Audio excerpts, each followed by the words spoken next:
Hello, I'm Bailey Peak, and on this episode of the Student Affairs Spotlight, we have one of our newest members of the OWL family, the Director for Fraternity and Sorority Life, Nicholas Damiano. As Director for Fraternity and Sorority Life, he oversees the Greek life on campus. Thanks for joining us today. Of course, happy to be here. Awesome. So to get started, what does the Office of Fraternity and Sorority Life do? Yeah, so we are charged with supporting the entire community in operations, education, supporting them in fundraising, community service, health and safety. So think of it as almost an office to ensure that our community is doing nothing but excellent work. That's awesome. So tell us, what does Greek life look like at FAU? It has been a fantastic 2 months. This community has something special. And the few things I've seen so far is the amount of money that they raise is truly impactful. Just this past fall, they raised over $680,000 for local and for national philanthropic initiatives. I want to take a moment to really emphasize the local one. Alpha Tau Omega just 2 weeks ago donated $55,000 to Project 22, which is a local veteran support organization. So not only are they raising money for their national organization, but right here in Boca Raton. Wow, that's awesome. What's also amazing about this community is the community service. Getting out there in Boca, Delray, Broward, wherever, and really just giving back to the local community. What's also really inspiring about the community is they have a true passion for what they do, and they believe in what they do. And I always say that when a fraternity sorority community truly believes in everything that they learn through their rituals, their values, their teachings, it makes the campus experience all the better. I also want to share that it's fantastic to see so many leaders on campus be involved in all aspects of student leadership on campus. That's awesome. So can you tell us about your previous experience in higher education and your journey to FAU? Yes. So I actually was never planning on being a student affairs practitioner. So prior to getting to higher education, I was a musician for 15 years. Wow. So I did opera, musical theater, and then I remember in grad school, I was a graduate assistant in fraternity and sorority life at the University of Wisconsin-Madison. And I said, you know what? I'm going to work for fraternity and sorority life just for fun, as I'm doing my first master's in music. And I just remember this one meeting with my first IFC president, Joey Levin, who's a member of Delta Upsilon. The meeting was planned originally to be 30 minutes, and it lasted 2.5 hours because of all these ideas he had, the passion, we were connecting, and it really just changed my mind on leadership. As I progressed through my graduate assistantship, I had a really honest conversation with my mentor at the time, Dr. Rupa Rahi, and she goes, "What's your plan B?" And I said, my plan B is to be a professor of music. And I said, I don't have a plan B. And I remember she looked right at me and said, you should always have a plan B. Have you ever thought about higher education? And I said, you're the 30th person to say that. So you know what? It's a sign. So I ended up finishing my first master's in vocal performance, and I stayed for my second master's in educational leadership and policy analysis at the University of Wisconsin-Madison. I started applying for jobs in spring of 2020. COVID hit right then and there. And my original goal was to be a director of student affairs at a conservatory of music. That was my first goal, to advocate for students in any kind of music setting. At that point, there was a lot of hiring freezes. People were cutting positions. So I said, you know what? I'm going to apply where I can. And I applied to, I think, 28 positions. I was a finalist at 4, and then I ended up getting one offer from Embry-Riddle Aeronautical University in Daytona Beach, Florida. And I went to undergrad in Central Florida at Rollins College, so I knew of Embry-Riddle, but I knew it was a plain school, a STEM school, and that is it. But when I interviewed there, it showed me that it's so much more, and that their fraternity and sorority community was something special. So I was there for 5.5 years up until this past November, and my experience there really crossed everything. I coached every chapter. I advised all the governing councils. I did programming, health and safety. I sat on university committees. What I think some big points of pride in my time there that led me to FAU was taking a community that needed a staunch advocate for what they did. Number 2, reminding the community that we exist on a college campus for one reason only. It's to make the campus culture better. And I really want to make sure that they're doing that through community service, fundraising, education. And lastly, what I really experienced there was when you do the right things at the right time and you put excellence in everything you do, you can become an award-winning and respected community. Now, that took time and a lot of consistency, but when I started to look at what's next for me, I wanted a big challenge. I said, you know what? I've done this, I've done that, and I wanted something to really say, okay, what's next? And what I was missing at Embry-Riddle was our other governing council. So the United Greek Council, which is comprised typically of your multicultural based groups, and then our MPHC Council, which is comprised of the Divine Nine historically Black fraternities and sororities. And when I was applying, I saw that FEU was hiring. I said, you know what? I'll give it a shot. I was born and raised in South Florida. It'd be great to come back home. But it was the interviews that really changed my mind. And in these interviews, the students really wanted someone to come in and say, hey, we need an advocate for everyone. All 4 councils, all 28 chapters. And to me, that's a challenge. They needed someone to come in and not be afraid to go, hey, let's honor what we have done, but let's try some new things. Let's, experiment with this. And I think the biggest drawing point for me, which led me to FAU, was how much the university truly has invested in the office, in the community, and how the university wants to see them succeed. And that's not common. And for me, I said, I have such a unique opportunity to join a booming community, a rapidly growing community, and a team. So that's what led me here. Ultimately was the university said, hey, we are ready to really make some moves, and I really want to be a part of that, and I'm happy I'm here. That's awesome. Sounds like you've had quite the journey. We understand so that you've had some musical background. So can you talk more about that and how that's affected your college journey? Oh, 100%.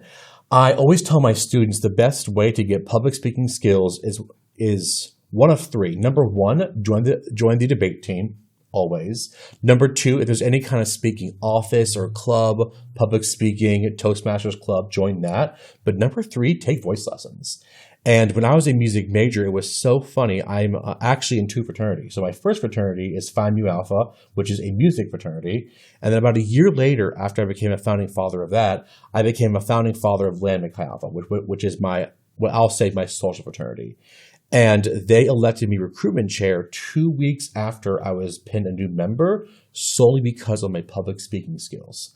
I can get in front of a room, not get nervous. I can speak to anyone. I joke, I can speak to a brick wall and convince it to turn into cloth, right? But it really helped me with confidence, how to get in front of a room, how to get a message across beautifully. And I think another important transferable skill of that is also understanding that every leader is going to show up in their own way, right? Yeah. Every singer has a different tone, a different passion. They bring a different art to it. And I really have used that when I'm building teams, working with students, working with my colleagues of everyone in the room is bringing something unique. So how can we work on the perfect harmony to ensure we are all celebrating one another and going towards that same goal? That's awesome. So what is the rush process of Greek life here? And how is it different from FAU in comparison to other schools? Yes. So recruitment and intake, there's a difference between the both of them, and I kind of want to break it down. So recruitment is your more commonly used phrase, and you're going to hear that mostly with your IFC groups and your Panhellenic groups. So here they call it CPC. They are shifting to PHA, which just stands for Panhellenic Association, which means everyone under that. So they do recruitment. That is more outward facing, kind of public.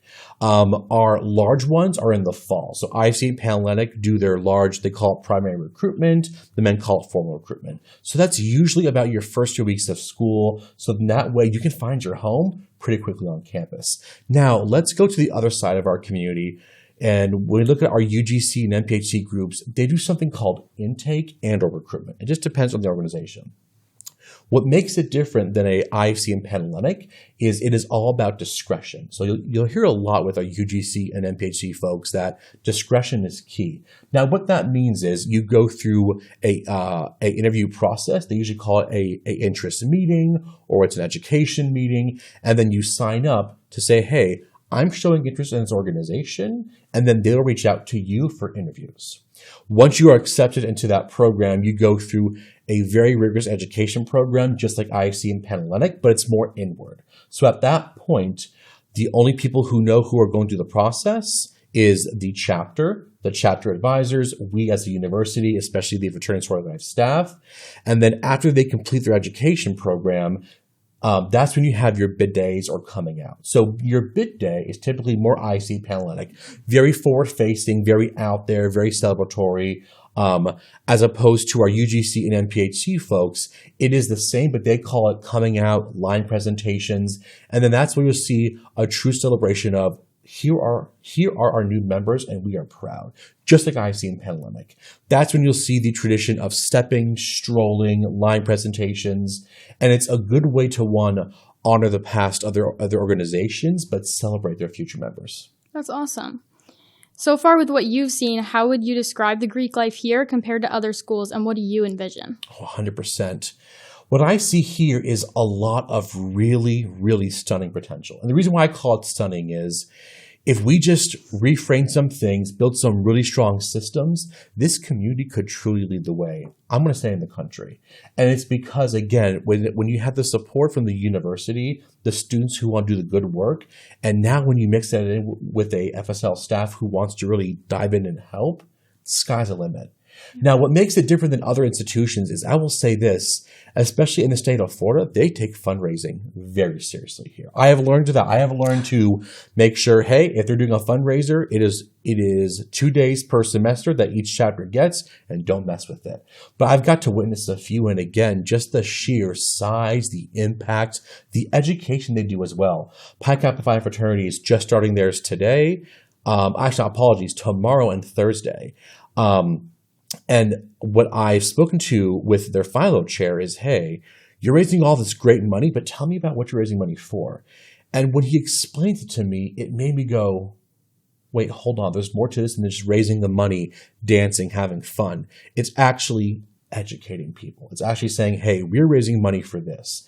Alpha Delta Pi, AD Pi, they raise money for the Ronald McDonald House, right? If you take Sigma Kappa, they actually have 5 philanthropies. One of them is Inherit the Earth, or G for gerontology. So every organization has either a national or local, and it's just amazing to see how much they do.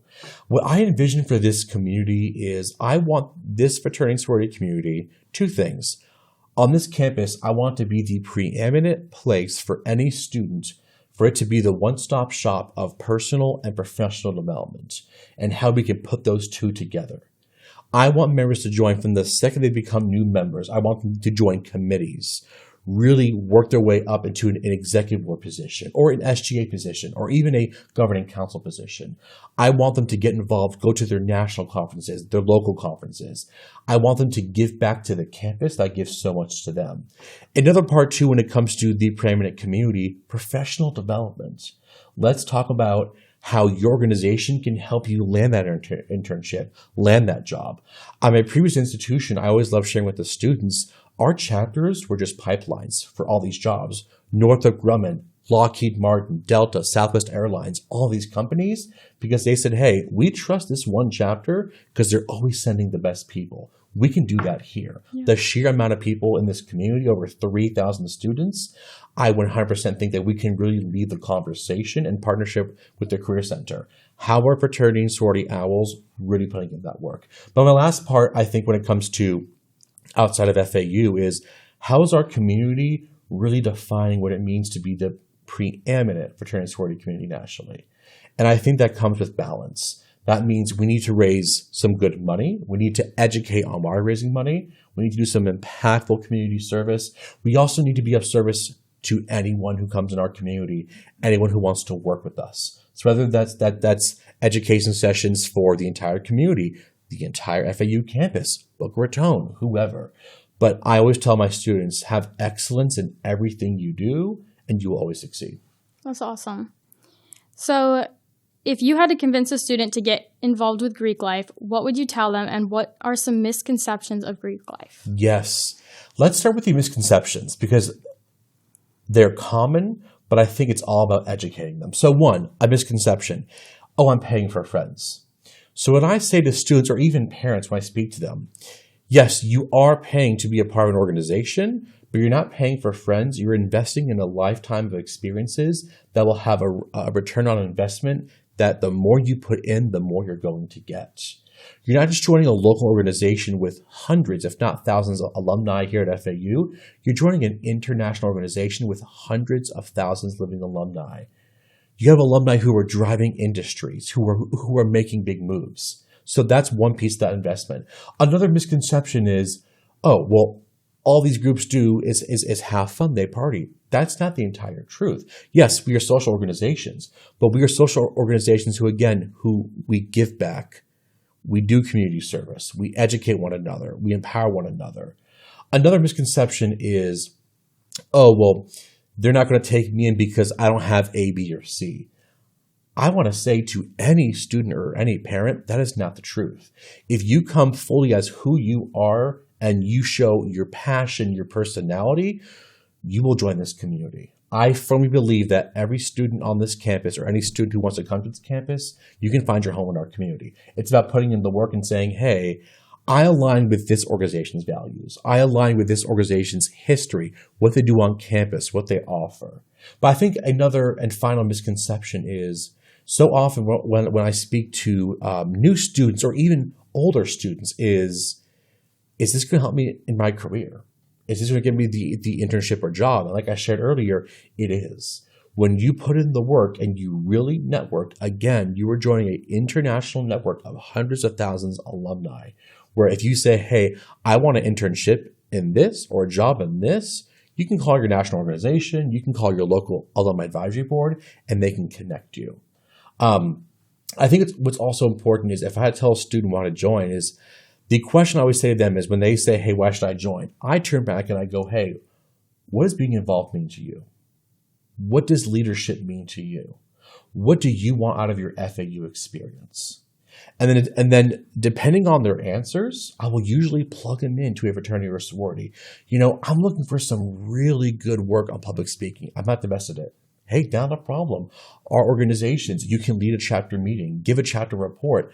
I always tell students, you may give a report to a room of 80 people all the way up to a room of 3,000 people. It just depends on how much you put in. If I hear a student say, well, I'm just looking to find just a group, I'm moving far away from home. This can be your home away from home. This can be, as I always tell people, your home away from home or your second forever family, right? You have family by blood, and then you have family by choice, or as I say, the third one, you have family by ritual, something that really bounds you together.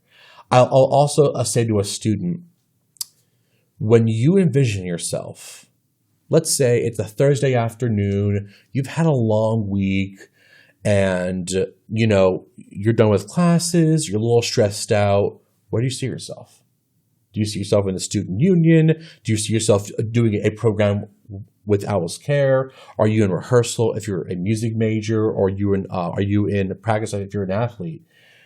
But if one of those things don't fall, you want to picture yourself in a group on campus, hopefully a fraternity or sorority, where you can pick up the phone and call any of your chapter members.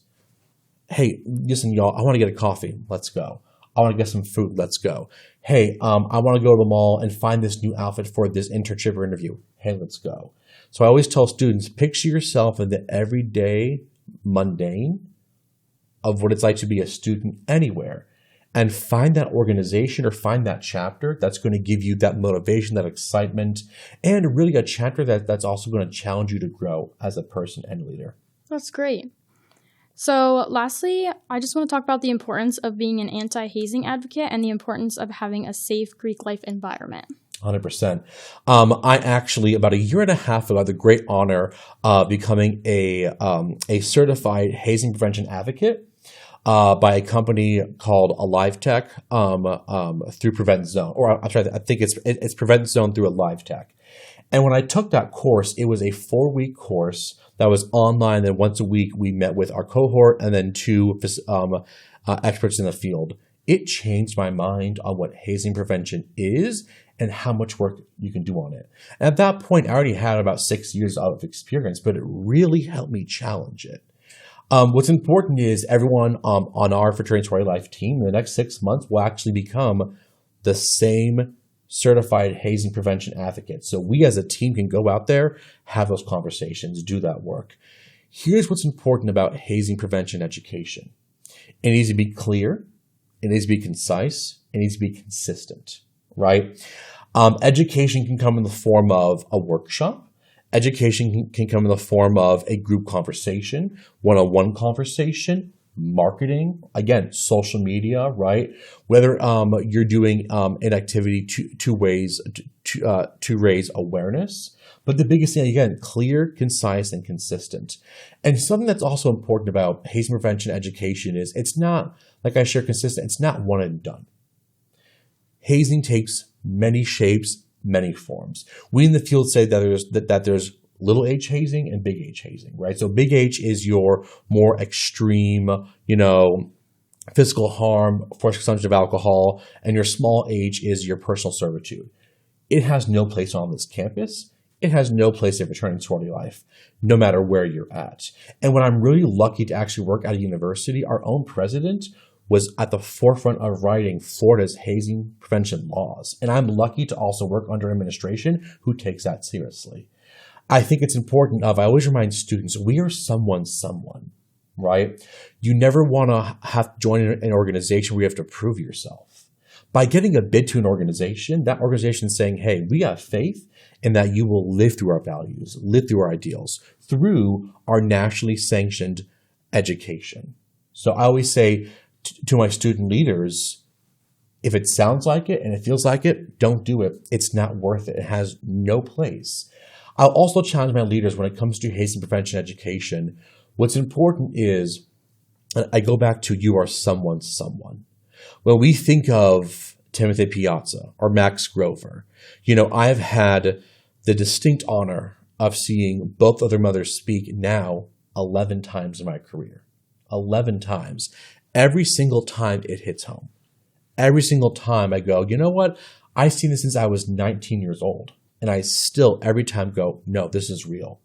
I hope to bring them here actually this fall for our National Hazing Prevention Week to have a real conversation on the stories of losing their sons through hazing, what they have learned from it, what they have achieved as well, right? With the Stop Campus Hazing Act, the amazingness in that, right? So now everyone's on the same page. But I do want to emphasize this again, it has no place here at Florida Atlantic University on any college campus, no matter where you're at.